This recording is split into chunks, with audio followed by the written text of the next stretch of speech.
Muy buenos días, estimados alumnos. Vamos a dar inicio a nuestra clase correspondiente a hoy, 25 de julio, de la materia de economía fiscal. Como es costumbre, vamos a grabar también esta sesión y aquellos que quieran realizar preguntas o desean participar, no duden por favor en levantar la mano o escribirnos por el sistema de mensajería instantánea. ¿Ya? Ok. Entonces vamos a retomar desde el punto que nos hemos quedado, que tiene que ver con el tema de la inversión pública. Tal como habíamos indicado, la inversión pública es muy importante para el desempeño de la economía boliviana, ¿no? Como ustedes pueden ver en el gráfico que tienen en pantalla, la inversión pública el año 2005 alcanzaba 629 millones de dólares. El 2016 hemos alcanzado un récord de 5.065 millones de dólares y a partir de ahí ha comenzado a descender fundamentalmente por la falta de recursos. Pero de cualquier manera, una inversión superior a los 4.000 millones de dólares es importante, ¿no? Otro tema interesante es que al menos en el caso del presupuesto 2020, el 33% es financiado con recursos externos y el 67% es financiado con recursos internos, ¿no? Esto es importante porque eso quiere decir que la economía ha tenido la capacidad de generar el excedente suficiente para que podamos invertir, ¿no? Ahora, en mi opinión, para ser totalmente objetivos, en realidad todas estas inversiones tienen que estar relacionadas con la rentabilidad, con los indicadores, con los fines, con los objetivos adecuadamente establecidos, ¿no? Y eso es todavía una tarea pendiente, en mi opinión. El gran problema es que, o sea, desde el punto de vista operativo, ¿no? El Viceministerio de Inversión Pública y Financiamiento Externo ha dejado de tener un rol activo en el tema de inversión pública, ¿no? Antes, en realidad, el PIFE aprobaba todos los proyectos desde el punto de vista del diagnóstico, diseño, por ejemplo, ha desarrollado toda una tecnología para analizar los precios sombra, ¿no? La rentabilidad del proyecto, la rentabilidad social, todo eso tenía, ¿no? Mi impresión es, quizás esté equivocado, le soy sincero, de que toda esa tecnología se ha ido perdiendo y eso naturalmente ha hecho que muchos proyectos no tengan el análisis de rentabilidad necesario respecto a cómo van a funcionar. Y en ese sentido, yo creo que es algo que en un escenario de recursos escasos tiene que retomarse. Bien, acá tenemos la descripción de esa inversión. Van a notar ustedes que la mayor parte de la inversión en el presupuesto 2020 está en el ámbito productivo, ¿no? Concretamente, en energía se van a invertir o se están invirtiendo 543 millones de dólares.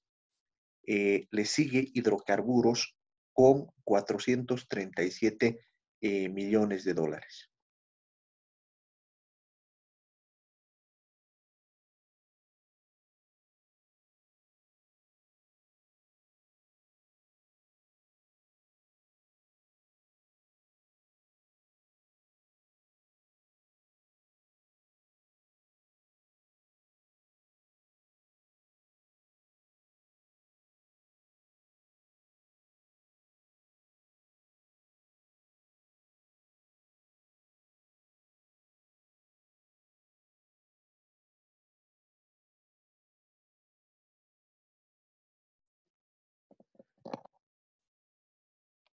A continuación está el sector de la minería con 353 millones de dólares, ¿no? Entonces, ¿cuál es la idea en este plan? Es que mediante las inversiones que se pueden hacer en el ámbito productivo, en el tiempo, todas estas inversiones comiencen a redituar, ¿no? En mi opinión, por ejemplo, un ajuste que se tiene que hacer a futuro es la baja inversión pública en el sector turismo, ¿no? ¿Por qué razón? Porque, en mi opinión, el sector hidrocarburos difícilmente va a poder constituirse en el mediano plazo en el sostén de la economía, ¿no? Lo propio la minería. Yo creo que ahí en los sectores de energía, agropecuario y turismo hay más relevancia respecto a lo que podría significar la inversión pública a futuro, ¿ya? El segundo rubro en importancia dentro de la estructura del sector público es infraestructura. Entonces, transportes se va a llevar 1.263 millones de dólares. Esto tiene que ver con toda la ejecución de caminos, etcétera, que se están llevando adelante en el país, ¿no? Después está comunicaciones con 57 millones de dólares, recursos hídricos con 35 millones de dólares. El tercer rubro en importancia es el sector social con 1.170 millones de dólares que se tienen programados en esta gestión, de los cuales la mayor parte, 422 millones de dólares, tienen que ver con el sector salud, ¿no? ¿Por qué razón? Porque en realidad se tiene un programa de construcción de hospitales de más o menos 2.200 millones de dólares, ¿no? Que lamentablemente por todos los eh, problemas que ha existido en el sector salud, este programa está prácticamente paralizado, ¿no? La AICEM, la Agencia de Infraestructura y Equipamiento en Salud, lamentablemente se ha visto implicada en este caso de los respiradores y bueno, desde entonces creo que prácticamente están sin cabeza, no están realizando contrataciones, etcétera, ¿no? Si me permiten un diagnóstico rápido del sector público, yo noto que el sector público está paralizado. ¿Por qué está paralizado? Bueno, porque existe temor, ¿no? Eso siempre hay que tener cuidado. Lo que pasa es que como se ha judicializado la función pública, entonces las máximas autoridades ejecutivas, bueno, tienen miedo, ¿no? Tienen miedo ejecutar los presupuestos, piensan que cualquier contrato que se haga va a ser sujeto de investigación, de fiscalización y de futuros procesos, ¿no? Entonces, si son autoridades transitorias que van a estar 6, 8 meses, naturalmente se les dificulta ejecutar toda esta inversión pública. O sea, para ponérselo en sencillo, si van a estar 2 meses de autoridades, ¿no es cierto? Van a firmar contratos millonarios de los cuales van a tener que rendir cuentas durante toda su vida. La decisión racional de los funcionarios públicos es pues no meterse en ninguna de estas cosas, ¿no? Lo de malo de esa decisión es que toda esta inversión prácticamente se está paralizando, ¿no? Eso unido al hecho de que el Tesoro General de la Nación no tiene los recursos, eso nos configura un escenario tremendamente complejo para la gestión pública, ¿no? Porque ahí no tienen que olvidarse, en realidad, el Tesoro General de la Nación, al margen de quien lo maneje, siempre razona de la misma manera, ¿no? Para el Tesoro General de la Nación, cuanto menos se gaste, mejor, porque al Tesoro le interesa mantener la cifra fiscal. En cambio, a la economía le interesa que toda esta inversión pública se ejecute. ¿Por qué nos interesa que se ejecute? Porque en la medida que se ejecuta, se contrata más empresas. Si hay más empresas, hay más empleo y hay un mayor dinamismo. Por esa razón, el hecho de que se esté especialmente parando todo lo que es la ejecución de inversión pública, y imagínense en el sector salud, ¿no? Que es tan importante porque en realidad no es que toda la historia se va a acabar con el tema de la pandemia, ¿no es cierto? En realidad, al paso que vamos, lo más probable es que todos nos contagiemos, ¿no? Bueno, no todos, ¿no? 60 o un 80% de la población nos contagiemos del coronavirus. Y bueno, si hacemos cifras, más o menos el 80% va a ser prácticamente asintomático, ¿no? pero va a haber de ese 100%, un 5% que sí va a necesitar ser hospitalizado, entonces se necesita todo eso. Pero ¿por qué les decía que no va a ser la última vez que pasemos? Porque en 4, 10 años puede aparecer una nueva pandemia, ¿no? Y de toda esta crisis, porque como ustedes bien conocen, toda crisis siempre es una oportunidad, ¿no es cierto? Entonces, lo que tenemos que tener en claro es que el próximo gobierno, sea quien sea, ¿no es cierto? Porque hay avatares de la política que son muy, muy ricos en Bolivia, ¿no es cierto? A todos nos interesa el fútbol y la política, ¿no? No es la mejor de las decisiones, les soy sincero, ¿no? En mi opinión, la ocupación principal que deberíamos tener es la economía, porque la economía tiene que ver con el bienestar de la población.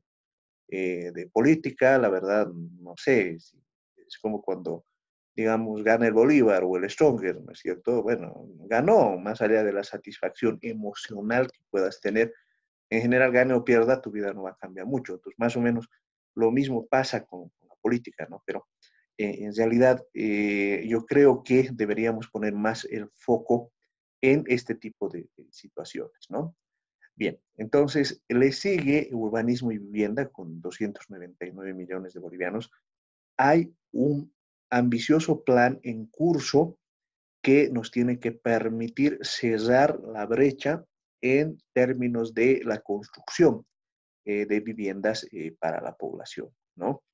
Y tenemos en educación 204 millones de dólares, ¿no es cierto? Yo lo que creo, por ejemplo, es que uno, este presupuesto, que les reitero, ha sido formulado en octubre de la pasada gestión, este año ya debería haberse reformulado, por un lado. Pero bueno, dicen que nunca es tarde para poder remediar las cosas que están mal, ¿no?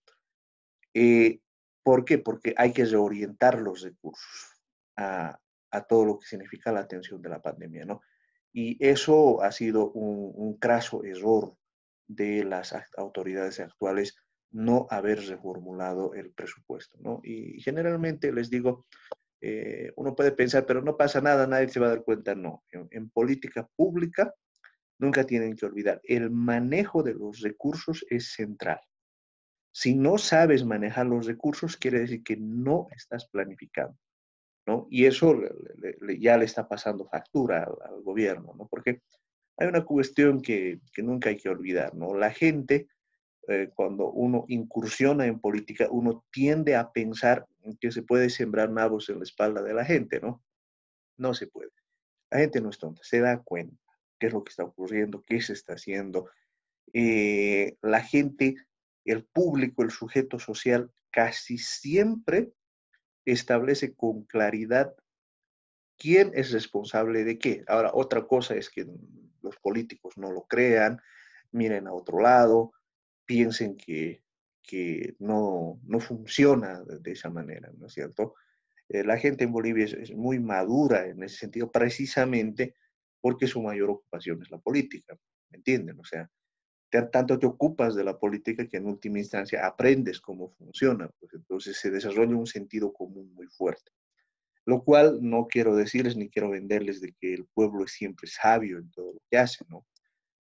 ¿Por qué razón? Porque, en mi opinión, el hecho de que no hayamos hasta ahora desarrollado una auténtica estrategia de desarrollo, valga la redundancia, nos muestra con absoluta claridad que tampoco estamos estableciendo todas las condiciones para que Bolivia, bueno, pues alcance un sitial expectable en lo que se refiere a la construcción de un país más próspero, ¿no es cierto? En ese sentido, a mí me preocupa lo que ya ha empezado a ocurrir en varias ciudades, en La Paz, si ustedes revisan las noticias, gente, por ejemplo, falleciendo en la puerta de los hospitales, ¿no?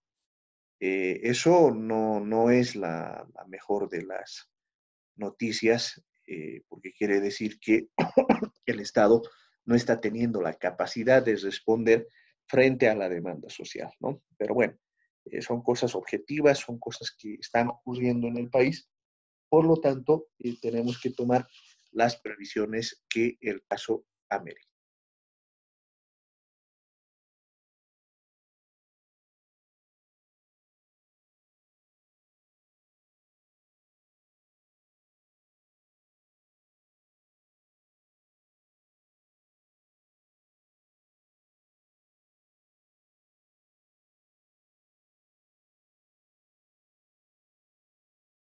Bien, como habíamos visto, este es el presupuesto de subvención de hidrocarburos y alimentos. El 2006 alcanzaba 544 millones de bolivianos.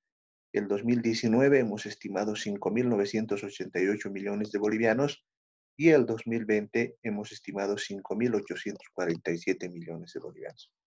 La mayor parte de esta subvención tiene que ver con el sector hidrocarburos, o sea, la subvención fundamentalmente a el diésel y la gasolina y el mecanismo de incentivos que les había explicado, que lo que permite es que podamos tener algún esquema de impulso, de incentivo a que la producción petrolera aumente, ¿no?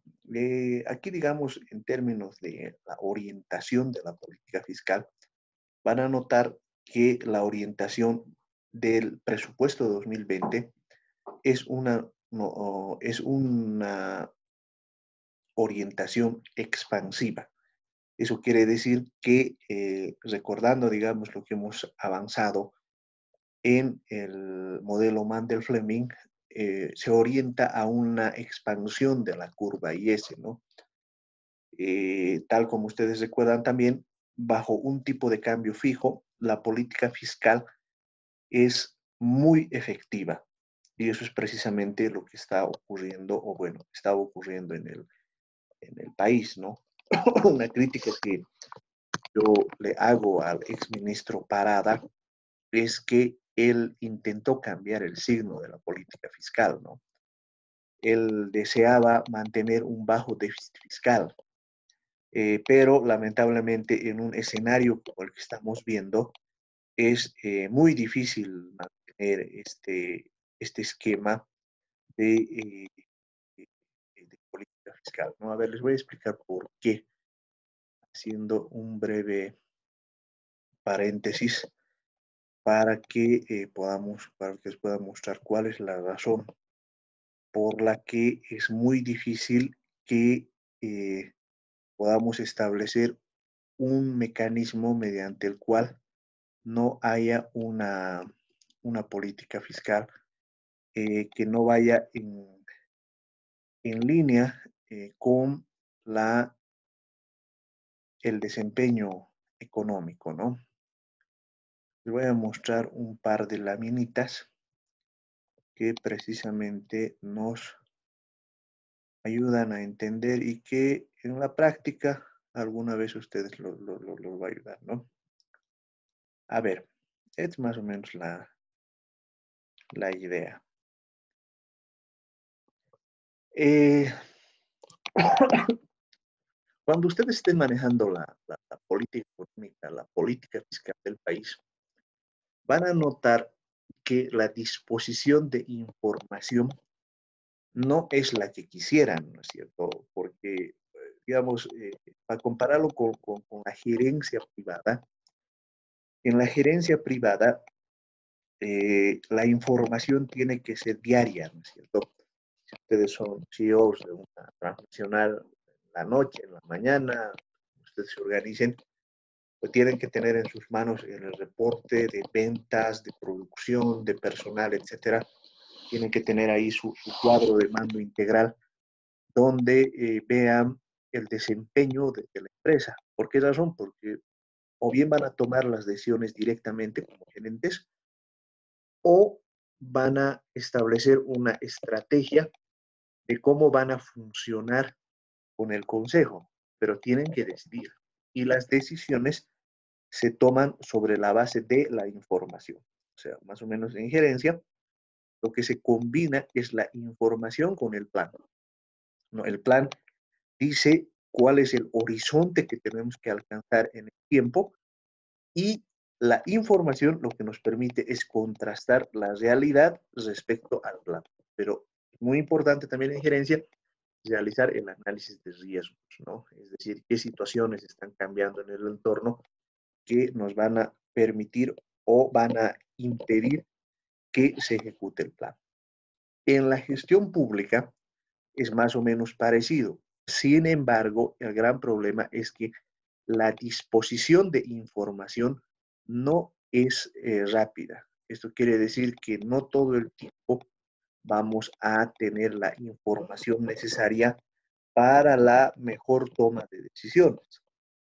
Entonces, en ese sentido, es muy importante ver los indicadores que se disponen, sabiendo que esos indicadores, por un lado, tienen un rezago. Por ejemplo, tenemos acá el índice general de actividad económica, que es un proxy quiere decir aproximado del Producto Interno Bruto, ¿ya? Se lo calcula en forma mensual, el último que se tiene es de abril del 2020, ¿no?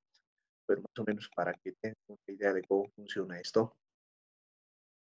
El procesamiento de la información del PIB trimestral toma aproximadamente 3 meses, ¿no? Y más, digamos, ¿no? Porque hasta el momento tenemos el dato de la información del crecimiento del PIB al primer trimestre, que ha sido de 0,55%. Y la información respecto al crecimiento al segundo trimestre lo vamos a tener principios de agosto, en el mejor de los escenarios. Digo en el mejor de los escenarios, esa información muchas veces no se la publica por su alto contenido político, ¿no? ¿Qué alto contenido político? Porque en el segundo trimestre yo calculo que la tasa de crecimiento va a ser negativa. Entonces, eso se va a sumar a las malas noticias que tenemos en el país, o sea, una crisis en salud y una crisis económica, ¿no? Entonces, todo eso siempre pasa una factura política, ¿no? Es decir, en un escenario de elecciones, ese es un mal dato para el gobierno, ¿no? Así funciona, ¿no? Y esto no quiero decirles que funcione solo para la presidenta Áñez, funciona para todo el mundo y ese tipo de noticias rápidamente afectan, ¿no? Pero ¿por qué les decía que en estos momentos es difícil no tener una economía, una, un, una expansión de la economía, ¿no? Fundamentalmente porque noten ustedes cómo, evidentemente, si uno hace la senda desde el 2018,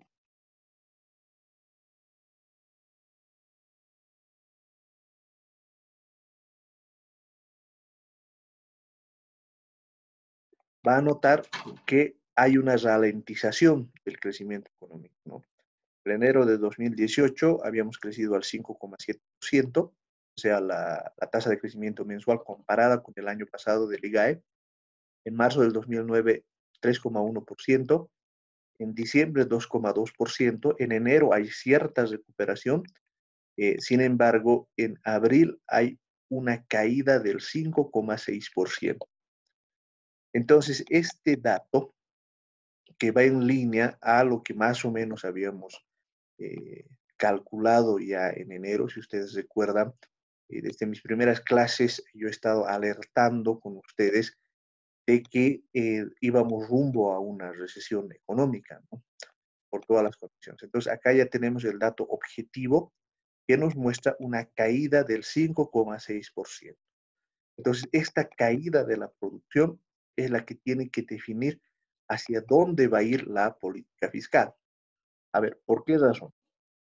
Porque cuando cae el Producto Interno Bruto, los impuestos acompañan.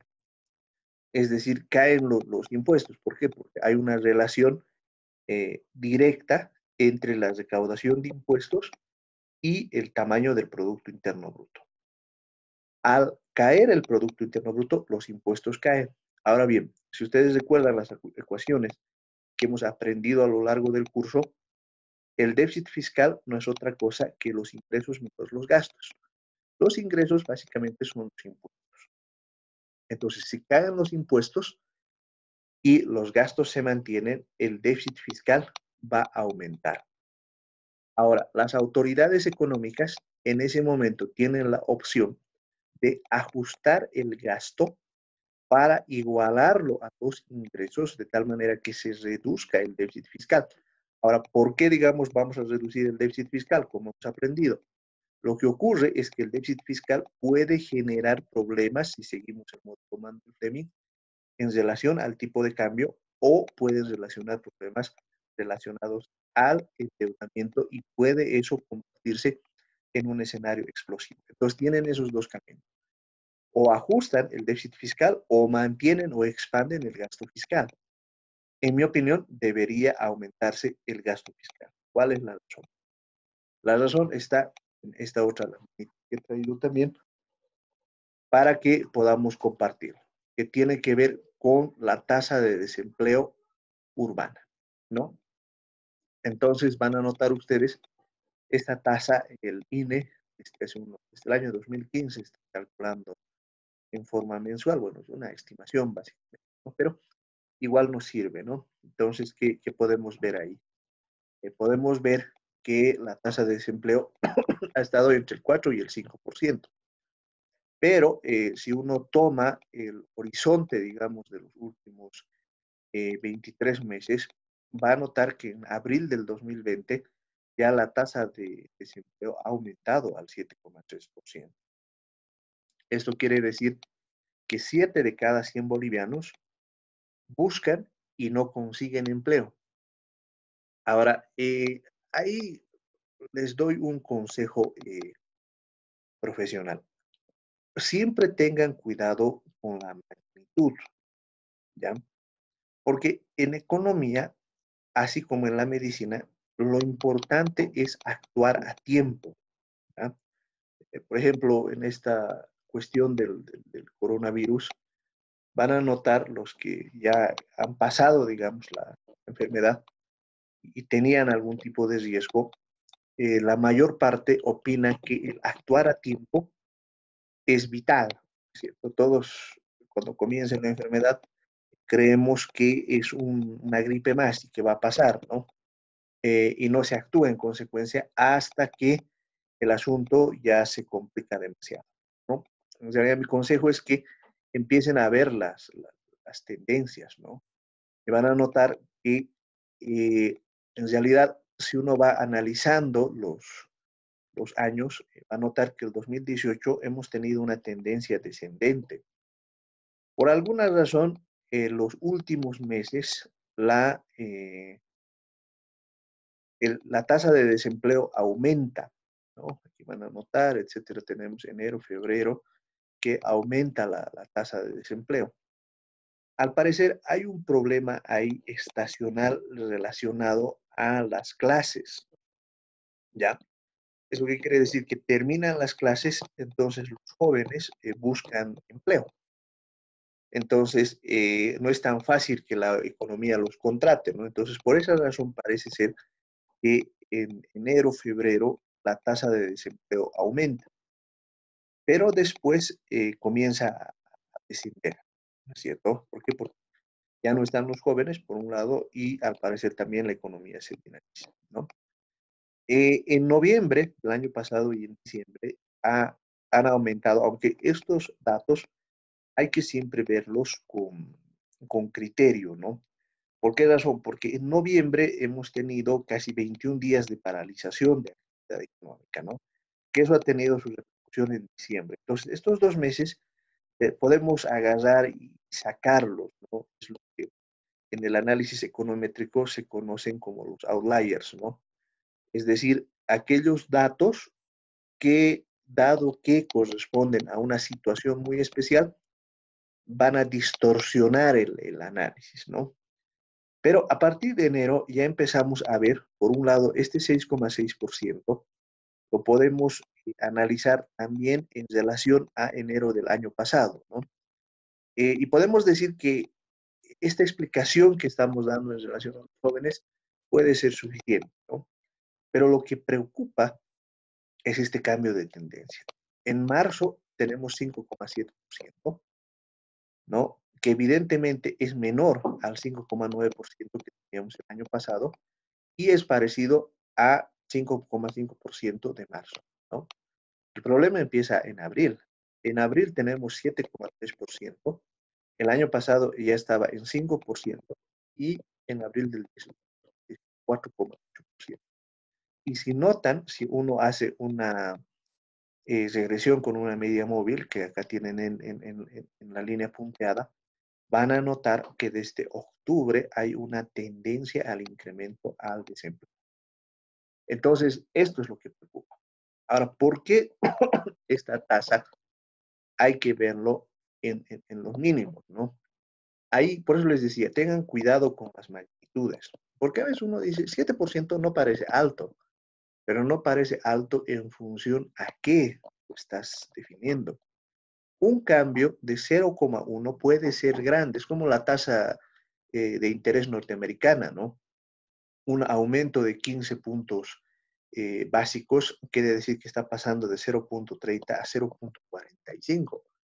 Parece poco, pero en realidad ese cambio de 15 puntos básicos va a significar un cambio enorme en toda la estructura de inversiones de los norteamericanos. Entonces, así más o menos hay que entender a la tasa de desempleo, ¿no? Y si eso lo unimos con otros indicadores, vamos a notar de que hay un problema, ¿no? Concretamente, para mí, este es el mayor problema que va a enfrentar la economía en los próximos meses, ¿no? Que ya lo estamos enfrentando. En realidad, esto que ustedes están viendo en pantalla, este gráfico no va a dejar dormir al presidente, a las nuevas autoridades, etcétera, ¿no? ¿Por qué razón? Porque lo que estamos viendo acá es la variación del IGAE en relación a la tasa de desempleo. Entonces van a notar que hay una correlación, no siempre perfecta. La econometría siempre hay que contrastarla con el análisis, la información, con los datos que se puedan recopilar en la ecuación para decir así funciona. No es lineal esto, ¿no? ¿Qué yo veo? Que esta caída del 5,6% está altamente correlacionada con el incremento de la tasa de desempleo. Entonces, si esta caída, mi hipótesis es que el desempleo va a continuar aumentando. Ahora, les decía, ¿por qué en Bolivia, digamos, una tasa del 7, 8, 9% es sumamente peligrosa? Porque en Bolivia no tenemos un sistema de seguro de desempleo, ya que en mi opinión es algo que debíamos haber hecho antes, nunca nadie se ha animado porque tiene pues un costo fiscal, ¿no?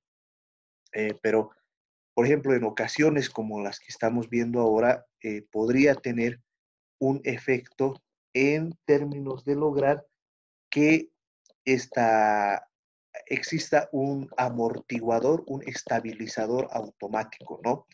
Como hemos aprendido a lo largo del semestre, un estabilizador automático es aquel mecanismo que nos permite mantener la tasa de crecimiento aún cuando haya un descenso de la demanda agregada, ¿no es cierto? ¿Eso qué quiere decir? Que si, por ejemplo, aparece el desempleo, lo que va a ocurrir es que estos estabilizadores automáticos van a generar un ingreso de tal manera que esa gente que se está viendo desempleada continúe consumiendo. En nuestro caso no hay un seguro de desempleo. Entonces, eh, cuando la gente se quede sin trabajo, prácticamente su ingreso se va a reducir a cero. Al reducirse a cero, lo que va a ocurrir es que eso va a impactar en la demanda agregada y por lo tanto va a reforzar la caída del Producto Interno Bruto, es decir, va a empezar a autoalimentarse, no es que se va a ajustar hacia el alza, sino ese proceso va a continuar. Uno. Dos, el, la, en una situación de desempleo, de ingreso cero, lo que la gente hace es primero acude a sus ahorros, es decir, deja de gastar, reduce sus gastos, pero todo lo que había ahorrado lo liquida. Ahora, eso le puede durar mucho o poco si de paso tiene la desgracia de que algún familiar se le enferme, va a tener que gastar bastante en medicamentos, compra de oxígeno, etcétera, ¿no? Pero además, lo que va a ocurrir es que eso genera un alto, se genera un escenario de convulsión social. ¿Por qué razón? Porque la gente siempre intenta buscar algún tipo de respuestas, ¿no? Entonces, hay un llamado a cuestionar la inacción del gobierno, un llamado a hacer las preguntas incómodas, en fin, o a rebelarse, es una situación muy próxima a hacerlo, ¿no? Y si uno revisa los espacios históricos, tanto en Bolivia como en el mundo, así funciona, ¿no? Solo para darles un dato, ¿no? El año 2001, la tasa de desempleo en Bolivia alcanzaba al 8,8%. Entonces, relacionen 2001-2003 y van a notar por qué razón existió una crítica tan fuerte, eh, una revuelta popular tan fuerte cuestionando al gobierno de Gonzalo Sánchez de Lozada, ¿no? O piensen en Alemania de los años 20, se forma, digamos, y nace y crece el nacionalsocialismo al mando de Hitler, es porque precisamente en Alemania había una situación de desempleo muy, muy fuerte, ¿no? Ahora, ¿por qué en Bolivia esto es tan importante? Porque en Bolivia, en realidad, es muy difícil quedarse sin ingresos. ¿Por qué razón? Porque no se olviden, dentro de la estructura del empleo que tenemos en Bolivia, únicamente el 20% es formal. El 80% es informal, es cuentapropista, es gente que trabaja incluso, ojo, dentro de la estructura del empleo, el 20% son personas que trabajan, pero no tienen ningún tipo de remuneración, ¿no? Esa es la realidad del empleo en Bolivia, ¿no? Entonces, imagínense, aún en una situación tan precaria, quiere decir que la economía está muy mal para que 7 de cada 100 bolivianos no consigan trabajo. Ahora, ¿por qué se da eso? Se da eso porque en realidad ambos indicadores están ampliamente relacionados. No se olviden, como hemos aprendido en el modelo ISLM, una forma de ver el Producto Interno Bruto nominal es también como nivel de ventas. ¿Esto qué quiere decir? Que el PIB nominal nos va a mostrar cuánto se está vendiendo en el país. Entonces, precisamente, eso es lo que ocurre, eso es lo que nos muestra esta relación. Cuando cae el índice general de actividad económica, el IGAE, nos está mostrando también cuánto están cayendo las ventas en el país. Y ojo, que esto es calculado en términos reales, ¿no? En términos nominales, tomando en cuenta los precios, fácilmente esta caída puede suponer el 10% en las ventas, ¿no? Ahora uno podría decir, pero 10% no parece alto. No, sí es alto. ¿Por qué es alto? Porque ese 10% puede significar el margen de beneficio de las empresas, ¿no? ¿Por qué el margen de beneficio es tan importante? Porque ese es el motor que permite que la gente se dedique a la actividad económica, ¿no? Si no tiene un margen de ganancia, naturalmente lo que va a hacer es cerrar, ¿no? Por esa razón, en mi opinión, el foco de la discusión en este momento debería ser todas las medidas económicas que se tienen que hacer. Pero aquí pueden notar mi justificación de por qué la orientación de la política fiscal en estos momentos debería ser de corte expansivo, ¿no? Y también mi crítica a por qué en realidad las medidas de política monetaria, o por ejemplo el crédito 1, 2, 3, en mi criterio no van a funcionar, ¿no? ¿Por qué? Porque como hemos aprendido con el modelo Mandel-Fleming, la política monetaria en un escenario de tipo de cambio fijo es tremendamente inefectiva, ¿no? En realidad, es por el lado de la política fiscal donde hay que atacar, ¿no? Pero bueno, han ocurrido también, como dicen, ¿no? Sobre el llovido mojado, ni bien es posesionado el nuevo ministro de Economía, eh, inmediatamente, bueno, no inmediatamente, sino en un muy corto plazo, enfermó de coronavirus, ¿no? Entonces, y luego su reemplazante también, que era el ministro de Desarrollo Productivo. Entonces, afortunadamente ellos ya están camino a recuperarse. Entonces, yo calculo que vamos a escuchar noticias de los ministros o concretamente del ministro de Economía que nos permitan ver por dónde está yendo la economía, ¿no? Bien, entonces volvamos ahora a nuestra presentación, no sin antes indicarles que si hay alguna pregunta, por favor, háganmela.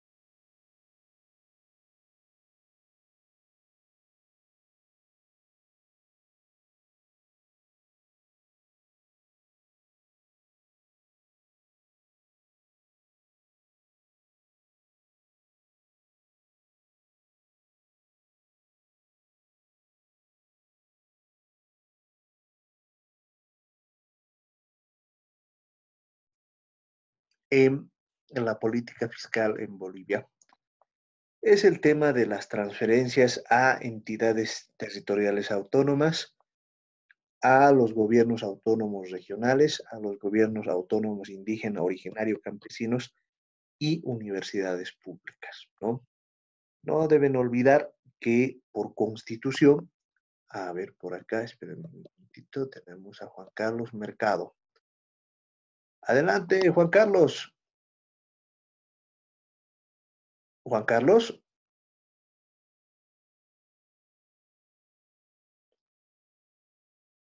creo que se me desanimó Juan Carlos. Pero en fin, digamos. Entonces,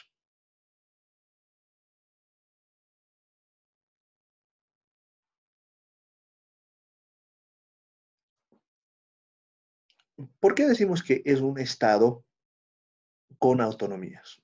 Porque los niveles de gobierno se reconocen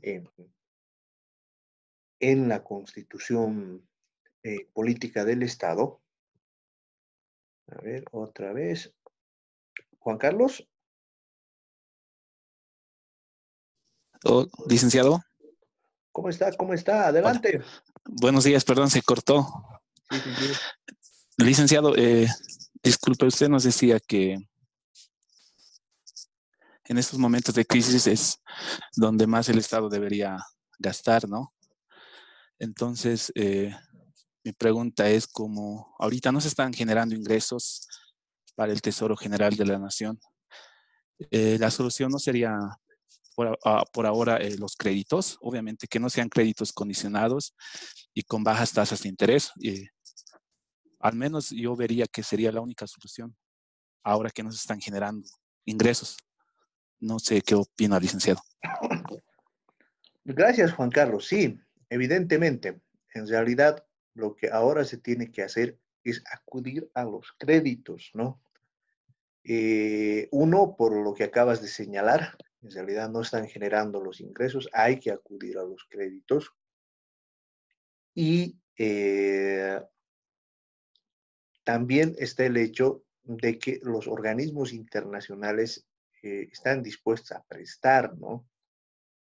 Ahí también hay, hay algunas cuestiones. Ahí, por ejemplo, yo les recomiendo cuando en unos años, cuando estén manejando todo esto, tienen que ser hábiles, ¿no? Porque, a ver, ¿qué es lo que ha ocurrido en el mundo, no? Y este dato, por si acaso, lo da Ricardo Hausmann, ¿no? Ricardo Hausmann es un economista neoclásico, pero como les he dicho, nunca se enamoren de las etiquetas, ¿no? Yo soy marxista, neoclásico, keynesiano, eso les digo es como como ser del Bolívar, del Stronger, no sé, pues de un equipo de fútbol, ¿no? Lo que hay que ver es la practicidad. Yo les recomiendo en economía, vayan por el lado práctico. Está bien, pueden hacer mucha teoría, todo lo que ustedes quieran, ¿no? Pero no tienen que ser como ese chiste de los economistas, que los economistas somos capos para saber qué ha salido mal, ¿cierto? O sea, podemos decir, en el pasado esto ocurrió y por esto ha pasado, pero en el futuro nos perdemos, ¿no? No.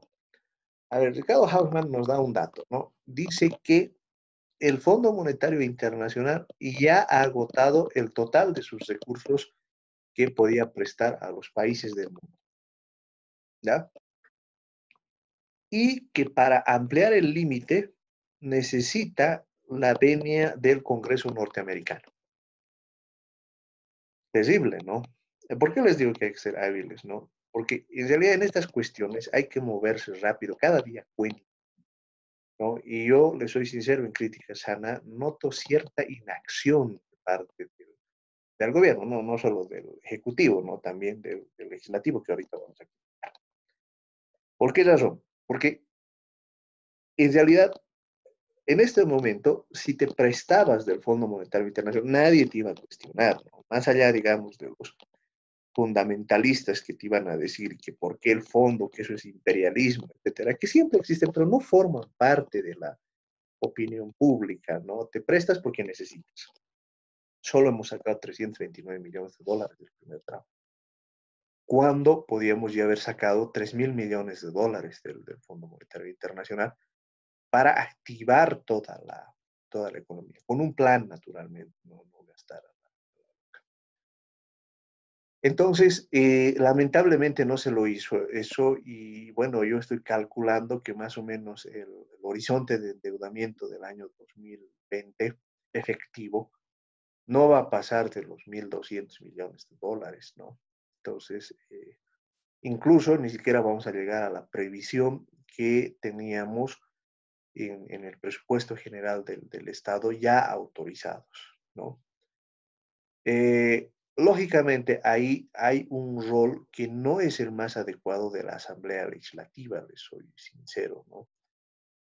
Porque si bien, digamos, se tiene que revisar toda la documentación, hay una parte legal, claramente se observa que no se están viabilizando los créditos, ¿no? Lo cual, incluso, en mi opinión, aun cuando nuestro profesor Luis Arce llegase a la presidencia, eso va a ser perjudicial. ¿Qué razón? Porque cuando se deja que la economía se hunda, rescatarla desde el fondo del precipicio va a ser más difícil, ¿no? Entonces, como les decía, ¿no? Las medidas no tienen un efecto inmediato, ¿no? Aun cuando se aprobasen todos los créditos ahora, el efecto de esas medidas se va a sentir en 6 meses. Entonces, me parece que no está tomando las mejores decisiones la Asamblea, ¿no? Pero además, no hay un espacio mediante el cual se pueda establecer un escenario de diálogo, ¿no? Que es a lo que nos tenemos que acostumbrar, ojo, ¿no? En el mundo que vamos a estrenar el año 2021, en política americana, el sistema de check and balance de pesos y contrapesos va a funcionar muy bien. Eso quiere decir que ninguno se hace quien gane en las elecciones de septiembre u octubre, como está planteando el Tribunal Supremo Electoral, va a tener la mayoría como para poder decidir, ¿no es cierto?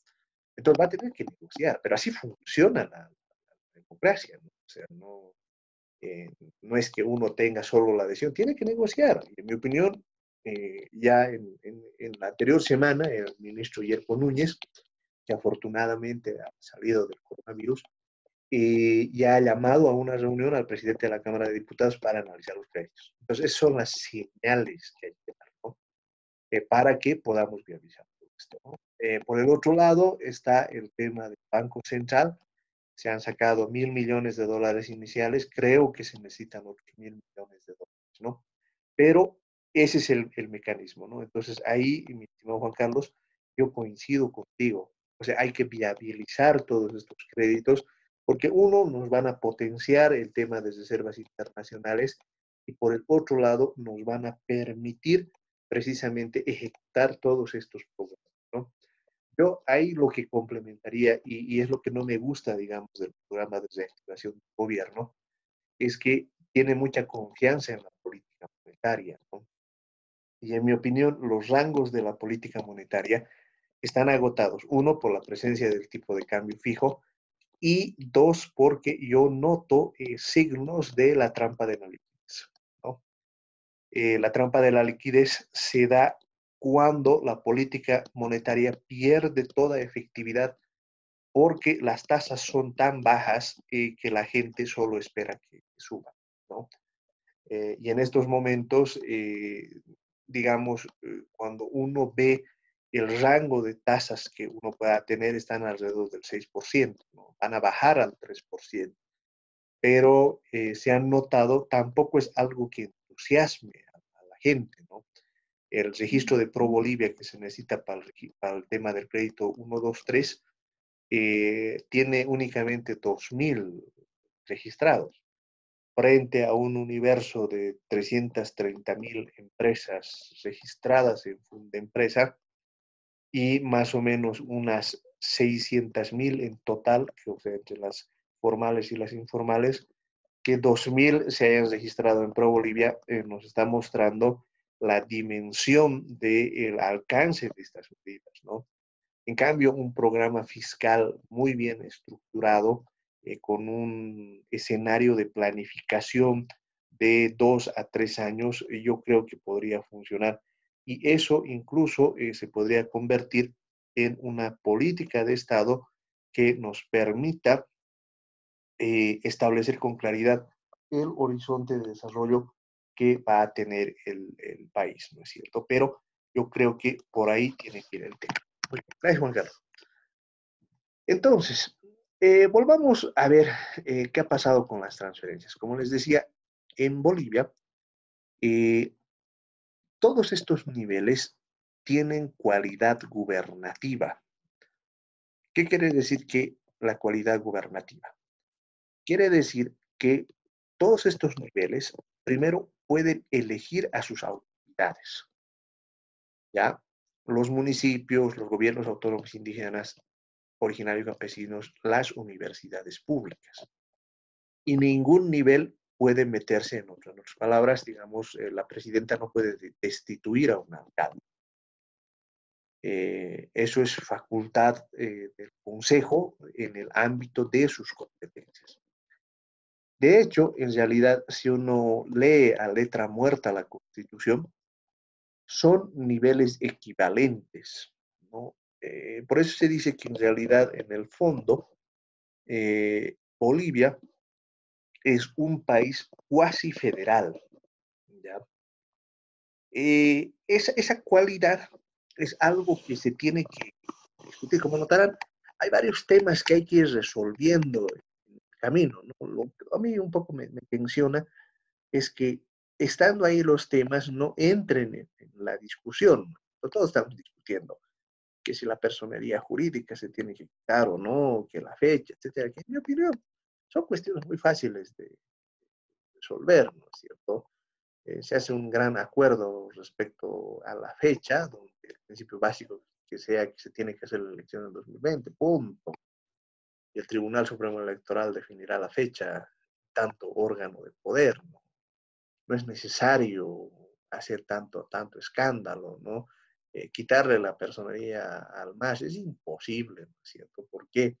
Porque en realidad eso significaría dejar de carrera a un 30 a 40% del electorado, ¿no es cierto? Y esa no es una decisión democrática, ¿no? Eso, por ejemplo, alguien como Ronald McLean Avaroa le da en el clavo porque él dice que si hacemos eso, la de octubre va a ser una victoria pírrica, ¿cierto? Hombre experimentado, Ronald McLean Avaroa, ¿no es cierto?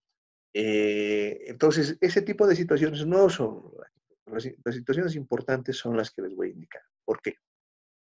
Porque si la Constitución nos establece unas autonomías que rayan en el federalismo, ¿no? ¿Qué es el federalismo? El federalismo se refiere a que cada departamento tiene su propio gobierno y lo que tenemos como símbolo de la unión es un gobierno central. Para que tengan una idea y me entiendan lo que lo estoy diciendo, en los Estados Unidos es lo que se llama el gobierno federal. ¿Ya? El gobierno federal es igual al gobierno central. Entonces, idéntico. Acá tenemos gobernadores de cada departamento, ¿no? Y tenemos una administración central. Pero en realidad, cada departamento, cada municipio tiene cualidad gubernativa. Así funciona. Sin embargo, y aquí viene el kit de la cuestión, el régimen económico financiero no se ha ajustado, ¿ya?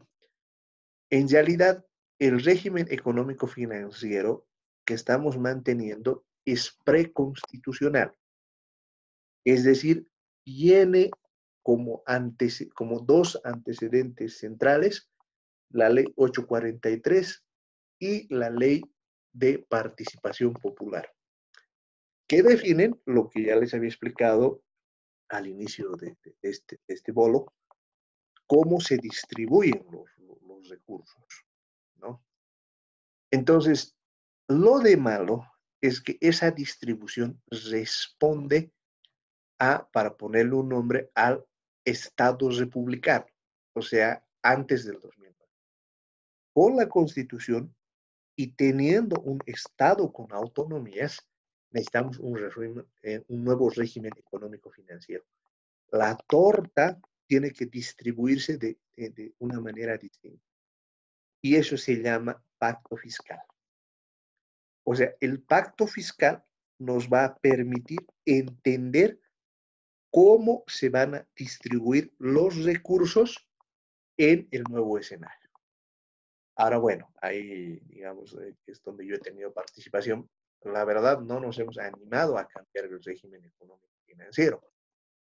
¿Por qué razón? Porque, bueno, la discusión del pacto fiscal se la hizo un escenario en el cual ya el Tesoro General de la Nación estaba teniendo fuertes presiones respecto al nivel del gasto. Entonces, pónganse en mi posición. Si en ese momento yo me animaba a discutir el pacto fiscal, ¿con qué plata lo financiaba? No fue una decisión práctica, ¿no? Que hizo que la discusión se postergue para más adelante. Ahora, el más adelante, en algún momento va a llegar, ¿no? ¿Por qué razón?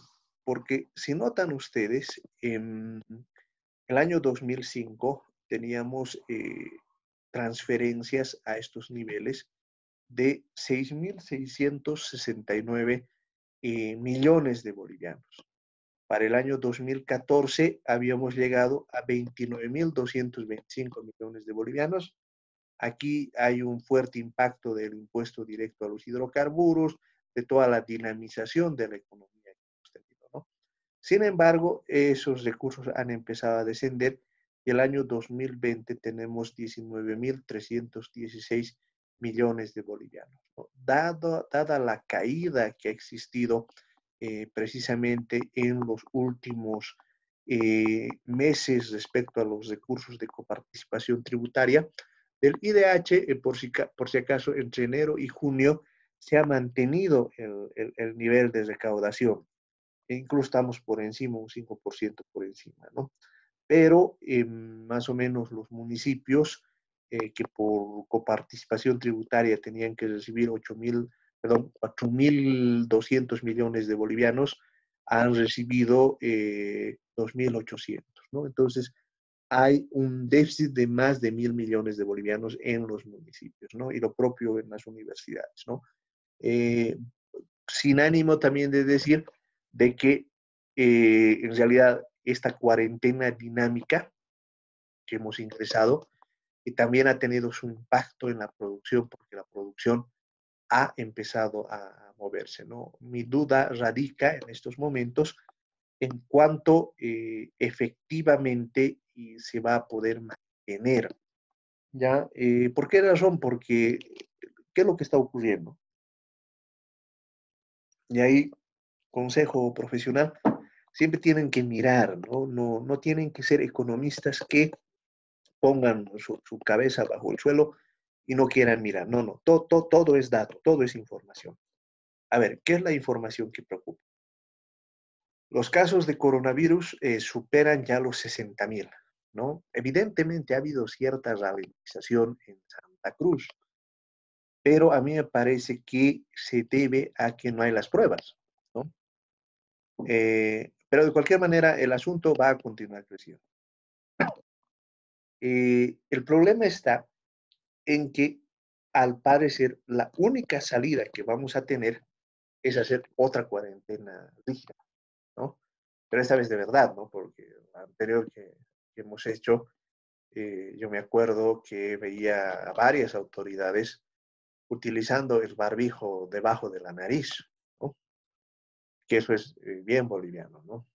¿Por qué razón? Porque cumplimos a medias manos. El barbijo bajo la nariz no sirve, mis compañeros. Es como andar sin barbijo. Tiene que cubrir toda la nariz y la boca. Es mejor que salgan con esos lentes y con esos que cubran la cara.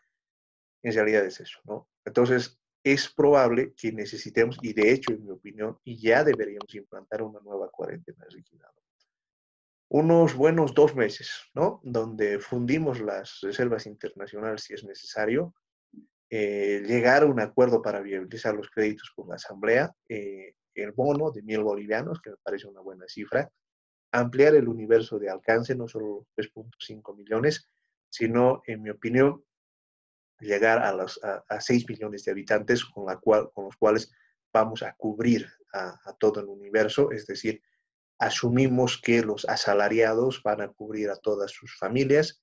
En fin, hacemos una estrategia de guerra y 2 o 3 meses de cuarentena rígida, donde el abastecimiento se realice pues bajo mecanismos estrictamente controlados, ¿no? Volver a la salida de una sola vez al día, a la semana, según el carnet, como estábamos haciendo, en fin, y sobre esa base es que estructuramos una estrategia de combate al coronavirus, ¿no? ¿Va a tener su impacto económico? Sí, va a tener su impacto económico, ¿no? Pero, ¿por qué yo estoy preocupado? Porque me da la impresión que los hospitales han llegado a su límite. ¿Por qué han llegado a su límite? Uno, por el tema de infraestructura, armar una UTI no es tan sencillo, ya lo están haciendo varios municipios, pero lo que más me preocupa es que la primera línea de combate está cayendo, ¿no? 30% del personal médico ya está contagiado y eso va a continuar, ¿no? Porque estás en la primera línea de combate, ¿no? No se olviden que, por ejemplo, en términos de esta enfermedad, rápidamente uno se puede contagiar. A ver, les voy a dar un dato alarmante, ¿no? Me han notado mucha gente está utilizando los trajes de bioseguridad. Los trajes de bioseguridad son peligrosos. ¿Por qué razón? Porque técnicamente se necesita 2 personas para sacarlo. ¿Por qué? Porque el momento de sacarte es el momento de mayor peligro, es el momento en que te puedes contagiar. Y eso no estamos tomando en cuenta. Y eso es lo que le está pasando al personal médico que está utilizando precisamente esto, que sensiblemente se está. Entonces, esas son las situaciones que tenemos que reflexionar al calor de la política económica y de lo que vamos a hacer. Entonces, si no va a haber la atención hospitalaria, incluso nuestro seguro social universitario, si se han acercado, ha colapsado. ¿Sí? O sea, realmente es fatal. Yo fui al seguro social universitario y la verdad, la atención que están realizando al coronavirus realmente es una atención muy sacrificada la que están haciendo los profesionales médicos, enfermeras, etcétera, y se nota que ya prácticamente está prestando, ¿no? Entonces, eso hay que hacer. Bien. Pero sigamos nosotros, ¿no? En el presupuesto o en la orientación de la política fiscal hay una parte importante relacionada a la redistribución de ingresos, ¿no? Como habíamos aprendido, una de las funciones del Estado es precisamente de distribuir. ¿Cuál es la justificación? La justificación está en que la economía de mercado brinda remuneraciones a los factores productivos que no necesariamente cumplen el criterio de equidad, ¿no? En el sentido de que la economía de mercado tiende a concentrar los ingresos, ¿no? Es decir, solo para que le demos una mirada a la distribución del ingreso en el mundo, el 20% de la población concentra el 80% de los ingresos. Y el 80% de los ingresos, perdón, y el 80% de la población únicamente accede al 20% de los ingresos. Eso quiere decir, en sencillo, que va a haber gente que va a tener mucha plata. Y piensen en un Jeff Bezos, el hombre más rico del mundo, el dueño de Amazon. Tiene una fortuna de 164.000 millones de dólares. Aún si gastase $1 millón al día, no tendría el tiempo suficiente para gastar toda esa plata en los años que quedan de vida a él y a su familia, ¿no? En cambio, tenemos más o menos alrededor de 1.000 millones de personas en el mundo que sobreviven con menos de $2 al día, ¿no? Imaginen lo que es eso, ¿no? Y ojo, que con la pandemia esto se está acentuando, ¿no? De esa manera que es que, por ejemplo, ya en el mundo, en Chile, por ejemplo, ha sorprendido esa noticia, se están armando ollas populares. ¿Por qué razón? Porque la gente no tiene que comer, ¿no? Entonces, esto de los bonos es central para el análisis, ¿no? Y en ese sentido, uno de los temas centrales es el gasto en pensiones, ¿no? ¿Por qué el gasto en pensiones? Porque el gasto en pensiones va a, o está, o significa una porción importante del presupuesto general del Estado, ¿no? El año 2005 representaba 3.074 millones de bolivianos. Para el año 2020 se han presupuestado 8.249 millones de bolivianos. El año 2005 teníamos 189.000 beneficiarios y para el año 2020 tenemos 259.655 beneficiarios. ¿Por qué este dato es importante? ¿No? Porque este gasto corresponde al anterior sistema. El sistema que se cerró con la ley 1732, que era del sistema de reparto, ¿no? Entonces, ahí lo que ocurre, noten ustedes que hay un tema muy interesante en el gasto en pensiones, ¿no? Esta parte, la celestita, corresponde al sistema de reparto. ¿Quiénes son los del sistema de reparto? Los que en el sistema antiguo se habían jubilado hasta el año 1996, que cumplían los requisitos de edad y aportes, ¿no? En el anterior sistema eran los 60 años y tener 15 años de cotizaciones. No, era un sistema, la verdad, bastante generoso porque eventualmente con 25 años de trabajo se podía acceder al 100% de la jubilación. Ahora noten ustedes que en realidad, pese a que han transcurrido más o menos a 23, 24 años, la cifra sigue creciendo, ¿no?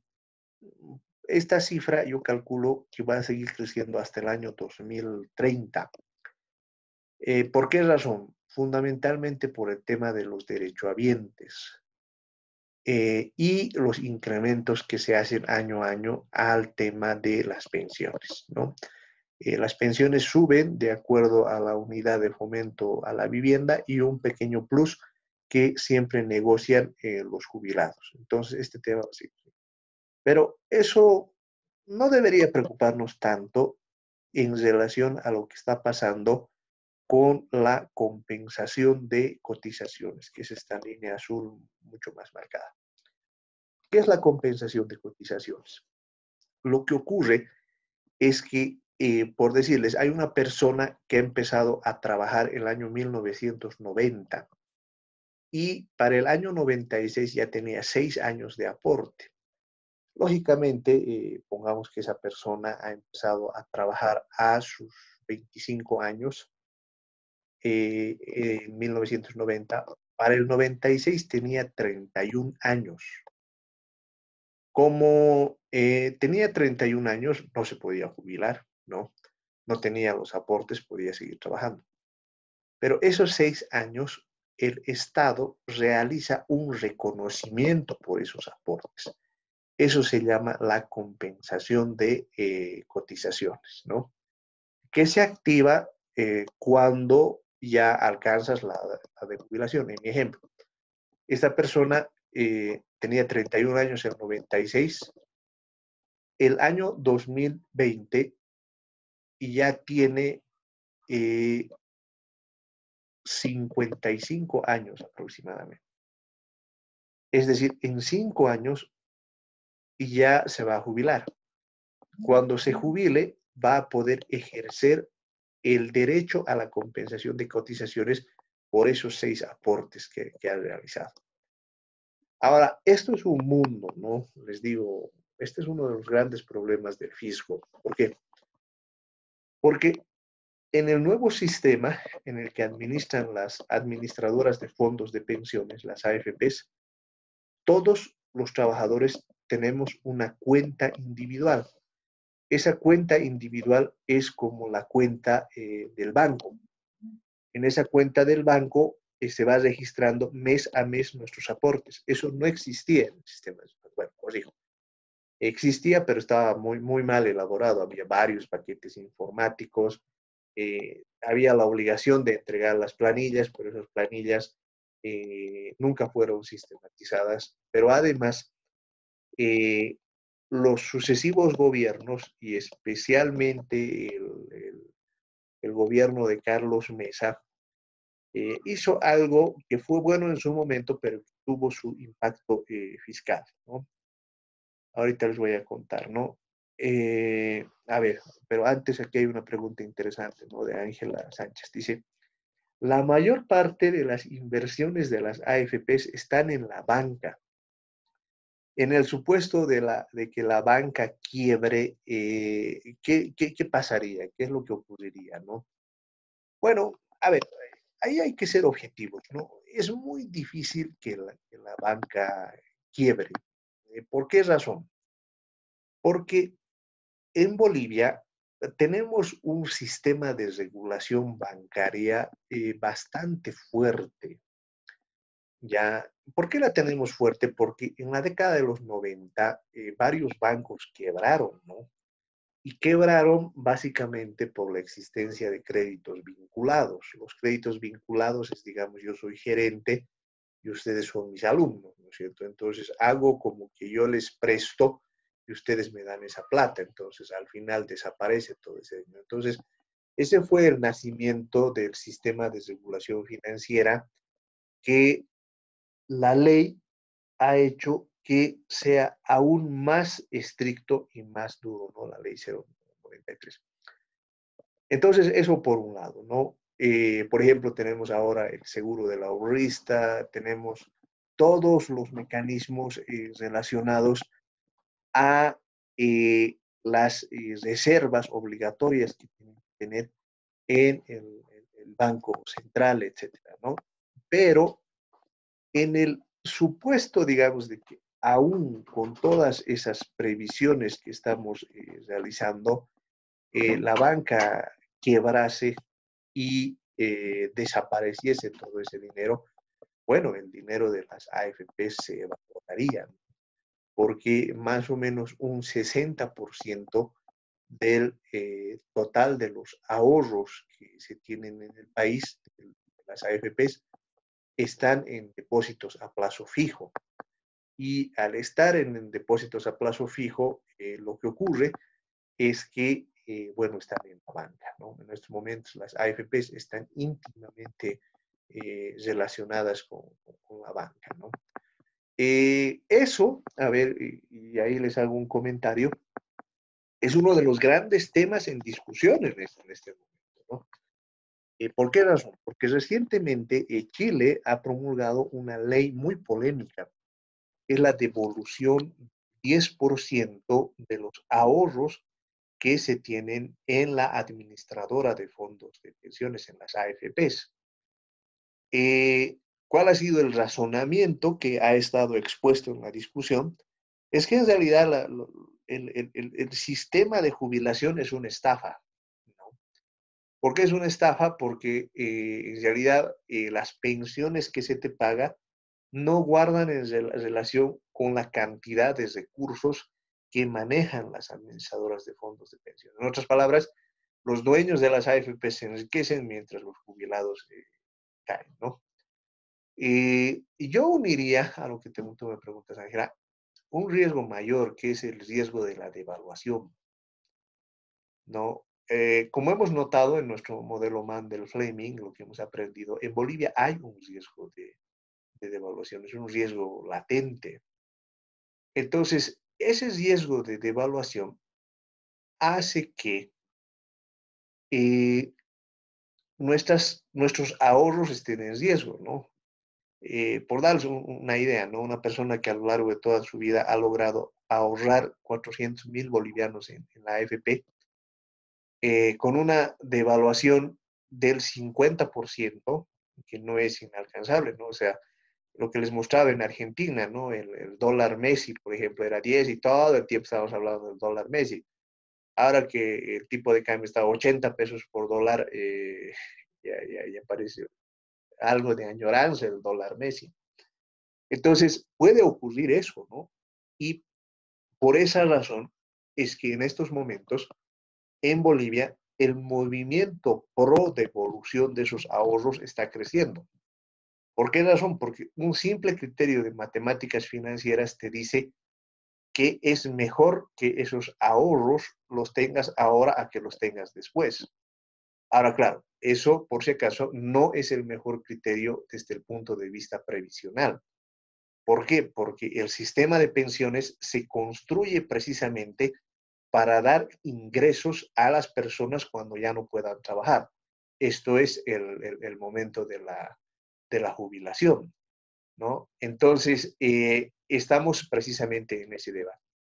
Pero, ojo, no, si esa devaluación se va a dar tarde o temprano en Bolivia, lo mejor desde mi punto de vista sería que se establezca algún mecanismo de mantenimiento de valor de esos ahorros, ¿no? De esa manera se garantizaría que los mismos no se van a evaporar, ¿no? Pero para responderte en concreto, Ángela, si existiese, digamos, un proceso de quiebra de los bancos y que todos nuestros ahorros se evaporen, bueno, pues el resultado sería naturalmente que nuestra plata se perdería, ¿no? Pero bueno, entonces les contaba, la compensación de cotizaciones va a ir creciendo porque toda esa gente va a empezar a jubilarse.